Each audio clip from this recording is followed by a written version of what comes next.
Hostel.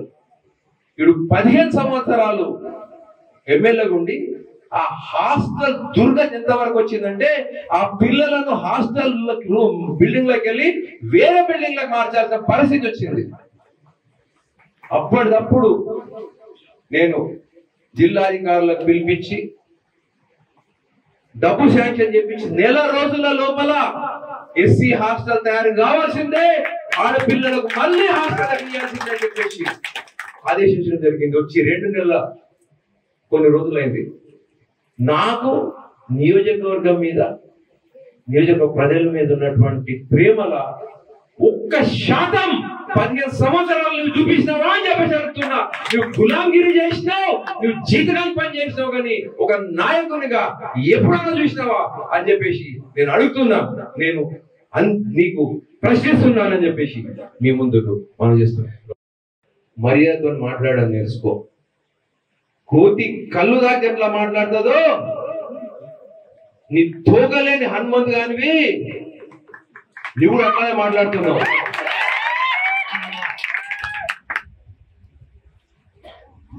కోర్టులో case వేసినా, correct, కోర్టులో కేసు వేసినావు, దాని జడ్జిమెంట్ కూడా నువ్వు చెప్తున్నావు.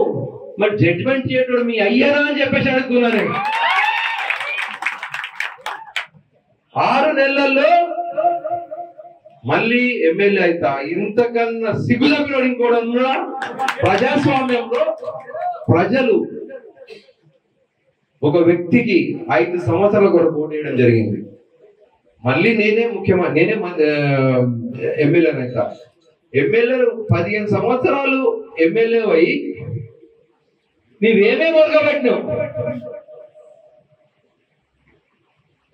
నిజాం సాగర్ మండలంలో దళిత బిడ్డలకు వచ్చినటువంటి దళిత బంధువులు సగం కన్నా ఎక్కువ డబ్బులు నువ్వు లంచాల కింద తీసుకొని దళితుల రక్తాన్ని తాగినావు.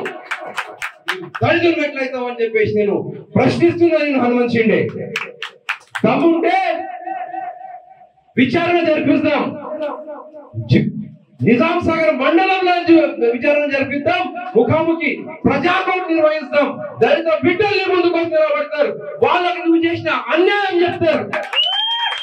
వాళ్ళకి న్యాయం చేయి. అప్పుడు దళితుడు నేను ఒప్పుకుంటా. వైద్యులు 100 బెడ్ల హాస్పిటల్ అని చెప్పేసి సిగ్గు లేకుండా వాడు అని నాయకులు వచ్చి రిపేర్ కట్ చేసిండ్రు. బిచ్చుకుంద హాస్పిటల్లో ఒక్క డాక్టర్ లేడు. ఒక్క డాక్టర్ లేడు. మరి ఏం చేసినావు 15 సంవత్సరాలు?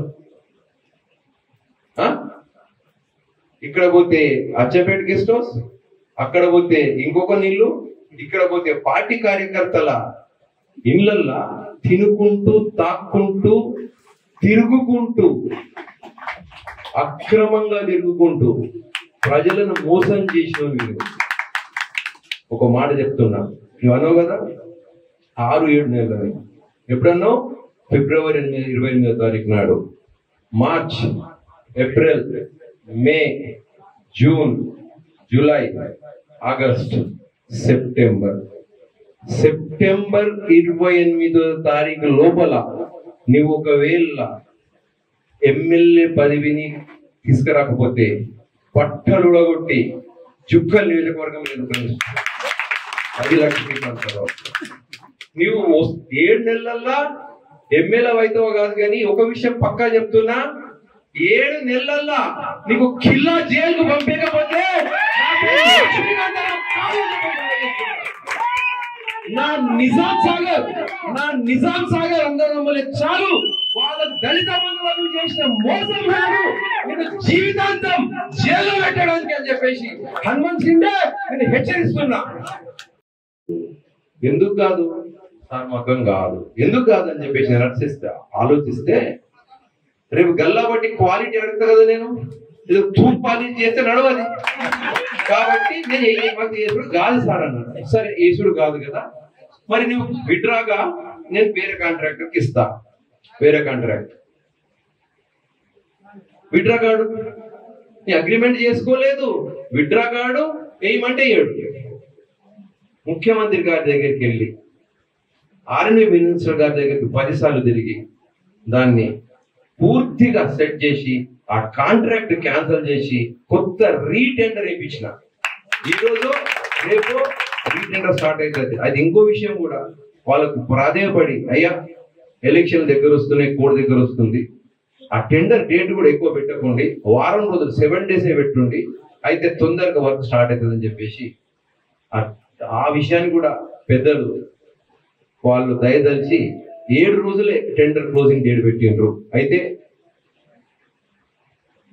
సెంట్రల్ లైటింగ్ పిచ్చుకుందా మహా అంటే ఒక వారం 15 రోజుల లోపల వర్క్ స్టార్ట్ అయింది. జుక్కల్ నియోజకవర్గం మొత్తం తెలంగాణలో ఒక్క మున్సిపాలిటీ లేనటువంటి నియోజకవర్గం ఏది అంటే ఆ జుక్కల్ నియోజకవర్గం. 15 సంవత్సరాలు వీడు పెద్దగా మామూలు నడిపిండు, ఇక 6 నెలల తర్వాత వచ్చి మళ్ళీ అభివృద్ధి చేస్తాడు కాబట్టి ఈయనకి చేయండి కనబడలేదు మున్సిపాలిటీ. మిత్రులారా, 6 నెలల లోపల పిచ్చుకుందా మున్సిపాలిటీ అయితే అని చెప్పేసి మనం చేస్తాం. తెలుసు ఇవన్నీ ఎవరు సంపాదించినావు, నీ తీసుకున్న కమిషన్లు నాకు తెలుసు, ప్రతి చిట్టా తీసిన నేను జైల్లో పంపించి తీరుతా. 7 నెలల లోపల నువ్వు జైల్లో పోకపోతే నేను ఛాలెంజ్ చేసి చెప్తున్నది. మాట్లాడేటప్పుడు పద్ధతి నేర్చుకొని మాట్లాడు. తాగొచ్చి కళ్ళు తాగిన కోతిలాగా మాట్లాడితే జుక్కల్ నియోజకవర్గ ప్రజలు వినడానికి సిద్ధంగా లేరని చెప్పేసి మనం చేస్తున్నాం. మిత్రులారా, బదులు